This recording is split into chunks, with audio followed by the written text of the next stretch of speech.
नमस्कार मित्रांनो, मुरांबा मालिकेच्या आजच्या भागात आपण बघणार आहोत की अय्याजी, रमाकांत काका, रेवा आणि जान्हवी हॉलमध्ये बसलेले असतात. तितक्यात लगेचच रमा आणि अक्षय नोकरांचे कपडे घालून हॉलमध्ये एंटर करतात. त्यांना पाहून सगळ्यांना आश्चर्याचा धक्काच बसतो. जान्हवी म्हणती, हे काय आहे? जान्हवीचा हा आवाज ऐकून सीमा पण रूममधनं बाहेर येते. त्यावर लगेच अक्षय म्हणतो, आम्ही ह्या घरचे नोकर आहोत आणि आता तुम्ही आम्हाला सर्वजण पटापट कामं सांगा. त्यावर लगेच अय्याजी म्हणती, त्यावर लगेच अक्षय म्हणतो की अक्षय मुकादम मी नाही, तो कोणी दुसराच आहे. मी ह्या घरचा नोकर आहे. आता तुम्ही मला बंटाय म्हणा. मला चाळीत सगळे बंटाय म्हणायचे आणि हिला गुड्डी म्हणा. आता आम्ही दोघं ह्या घरचे नोकर आहे, तेव्हा तुम्ही आम्हाला खूप कामे सांगा, आम्हाला त्रास द्या, ह्युमिलेट करा. आम्हाला त्रासच द्यायचा होता ना, तर आता मग सांगा कामे, असं अक्षय खूप चिडून म्हणत असतो. तेवढ्यात लगेच शशिकांत मुकादम मागून येतो. त्याला पाहून लगेच अक्षय म्हणतो, मालक आले मालक. मग लगेच शशिकांत मुकादम त्याला म्हणतो की आलात कामावर? ते म्हणतो, हो मालक. मग लगेचच शशिकांत त्यांना कामे समजून सांगतो. अक्षयला सांगतो, तू बाहेरची गाडी धुणे, ड्रायव्हिंग आणि स्वच्छता करायची आणि रमाला सांगतो की तू घरातली धुणे भांडे पोछा करायचा. याचे मी तुला 3,000 रुपये आणि याला 3,000 रुपये देईल, असे शशिकांत मुकादम म्हणत असतो. त्यावर लगेच अक्षय म्हणतो, हे तर गरीब आहेत, मला उगाचच वाटायचं हे श्रीमंत आहेत म्हणून. त्यावर लगेच शशिकांत म्हणतो की आम्ही गडगंज श्रीमंत आहे. त्यावर लगेच रमा म्हणते की तुम्हाला मनाने श्रीमंत म्हणायचंय का? त्यावर लगेच अक्षय म्हणतो, हो, पण हे यांना नाही समजायचं. त्यावर लगेच शशिकांत म्हणतो की हे पचर पचर इथं करायचं नाही, नोकर आहात ना, मग नोकरासारखे राहा. मग अक्षय पण त्यांना म्हणतो की तुम्ही पण पचर पचर करायचं नाही, मालक आहात ना, मग मालकासारखे राहा. आम्हाला इतर नोकरांना जेवढा पगार देत होता तेवढाच पगार आम्हाला पण पाहिजे. त्यावर लगेच जान्हवी म्हणते, करेक्ट आहे. मग त्यावर लगेच रमाकांत काका पण म्हणतात की आई, इतर नोकरांना जेवढा पगार मिळत होता तेवढाच यांना मिळायला पाहिजे. त्यावर लगेच शशिकांत त्याच्या अंगावर धावून जातो आणि त्याला म्हणतो, ए रम्या, आयुष्यात एकही पैसा न कमवलेला असा तुझी ख्याती आहे आणि तू काय मला सांगतोय? त्यावर लगेच अय्याजी शशिकांतला म्हणते की अरे शशिकांत, ते काय जे मागताय ते दे ना त्यांना. त्यावर लगेच रेवा पण म्हणते, हो बाबा, ते जे मागताय ते द्या त्यांना, म्हणजे ती ॲटलिस्ट कामं तरी व्यवस्थित करतील. त्यावर लगेच अक्षय म्हणतो, हो मॅडम, मी सर्व स्वच्छ करतो मॅडम आता. त्यात शशिकांत मुकादम म्हणतो की आता अनुकंपा या तत्वावर मी तुम्हाला दोघांना पण 5,000-5,000 रुपये पगार देईल, चालेल ना? देतोय हेच उपकार समजा. त्यावर लगेच अक्षय म्हणतो की काही तुम्ही आमच्यावर उपकार करत नाहीये. आम्ही ज्या सर्व्हिसेस तुम्हाला देणार आहोत त्याचे तुम्ही आम्हाला पैसे देत आहात आणि ह्या सर्व्हिसेसचे बाहेर जे रेट चालू आहेत त्याच रेटनी आम्ही पण पैसे घेणार.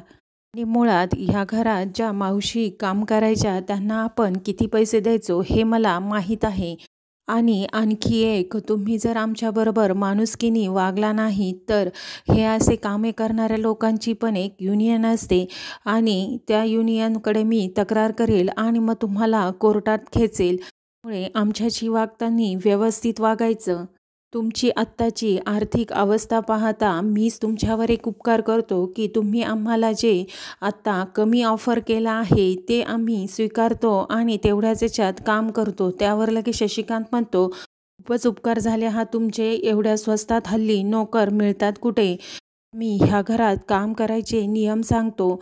आणि मग शशिकांत सांगतो की ह्या घरातली एखादी वस्तू फुटली, तुटली किंवा गहाळ झाली तर तुमच्या पगारातून पैसे कट होतील. त्यावर लगेच अक्षय म्हणतो, ती वस्तू जर मालकानेच फोडली किंवा गहाळ केली तर?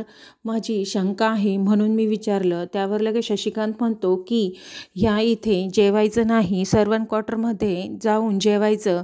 जर एखादी वस्तू चोरीला गेली तर तुम्हाला पगारातली एकही दमडी मिळणार नाही. सगळं तुम्हाला मान्य असेल तरच. असं म्हणत असताना लगेच सीमा म्हणते की मला नाही हे मान्य. मी माझ्याच मुलांना नोकर म्हणून नाही वागवणार. ज्याला कोणाला वागवायचं असेल त्यांनी वागवावं, पण मी माझ्या मुलांना मुलं म्हणूनच वागवणार आहे. त्यावर लगेच शशिकांत म्हणतो, तू काहीही वागव गं, पण ते असतील तर नोकरच ना. त्यावर अक्षय थोडा इमोशनल होतो आणि म्हणतो, आई तू नको काळजी करूस, मला कुठल्याही कामाची लाज वाटत नाही. मी यांच्यासारखी रात्री अपरात्रीची इनलिगल कामं तर करत नाही ना. असं म्हणत असताना लगेचच शशिकांत मुकादम त्याला म्हणतो की ओ संस्कार वर्ग बाद झाला, आता लागा कामाला. पटकन असं म्हणत असताना रमा आणि अक्षय त्याच्याकडे खूप रागाने बघत असतात. मग लगेचच शशिकांत त्यांच्यावर ओरडायला लागतो. त्यावर लगेच अक्षय म्हणतो की ओ आवाज खाली, नाहीतर कोर्टात खेचेल. त्यावर लगेचच शशिकांत म्हणतो की तुम्हीच ओरडायला लावतायत, जा लागा कामाला. असं म्हटल्यानंतर अक्षय रमाला सांगून कामाला निघून बाहेर जातो. तर लगेचच इकडे शशिकांत मुद्दामन ग्लास टेबलवर सांडतो आणि म्हणतो की मी किती वेंधळा आहे ना. आणि मग रमाला म्हणतो की हे पुसून घे. रमा त्याचं न ऐकताच किचनमध्ये निघून जाते. सीमाला खूप टेन्शन आलेलं असतं. ती शशिकांतला म्हणते की जरा तरी दया दाखवा ना, पोटचा मुलगा आहे ना तुमचा. त्यावर लगेच शशिकांत तिला म्हणतो, पुळका आलाय का तुला त्याचा?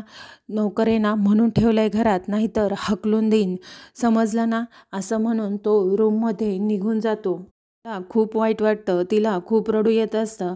इकडे रमा किचनमध्ये एंट्री करते.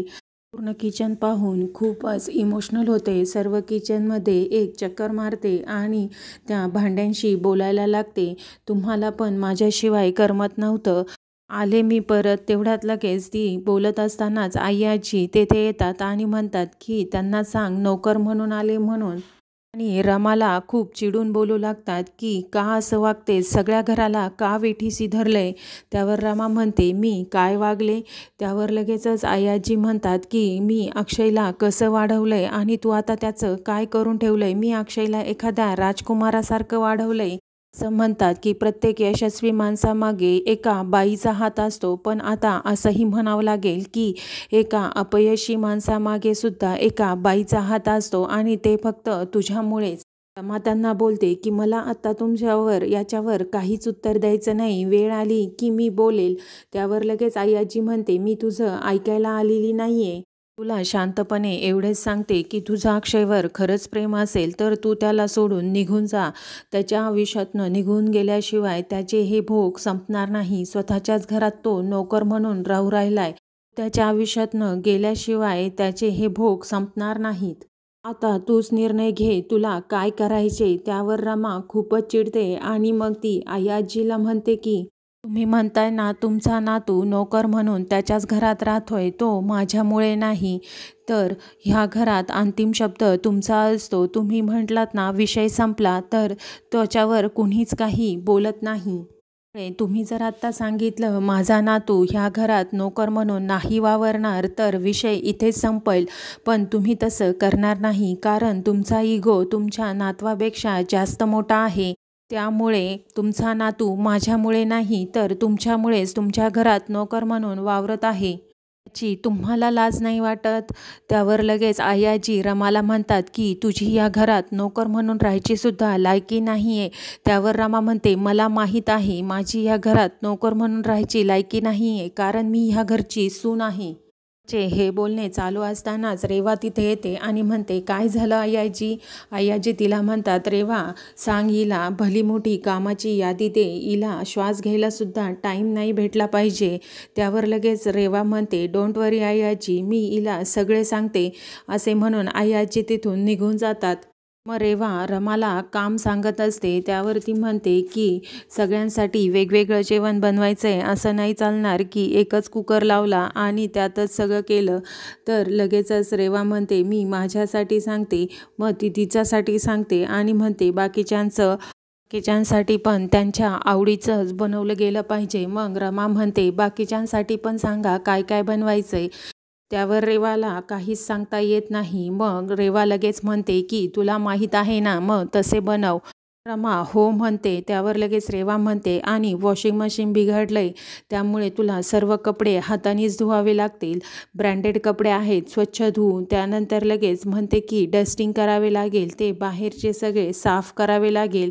त्यावर लगेच रमा म्हणते हो मॅडम. रेवाचे हे वागणे पाहून इकडे जान्हवीला खूपच राग येत असतो. ती खूप चिडचिड करत असते आणि आनंदला म्हणत असते की त्याचा असा राग येतोय ना, अक्षरशः असे वाटते की हिची इतकी जिरवावी ना. त्यावर लगेचच आनंद म्हणतो की जिरव ना मग, तुला कोणी अडवलंय? तर लगेच जान्हवी म्हणती की बेबी तूच म्हणतोस ना गुडगलसारखी वाग, क्रुएलासारखी वागू नकोस. त्यावर लगेच आनंद तिला म्हणतो की आता गुडगलसारखं नाही तर क्रुएलासारखं वागण्याचीच तर खरी गरज आहे आणि त्या रेवाला तिची जागा तूच दाखवू शकतेस.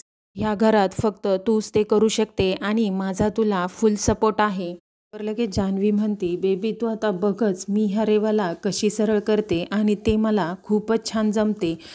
इकडे अक्षय बाहेर साफसफाई करत असतो.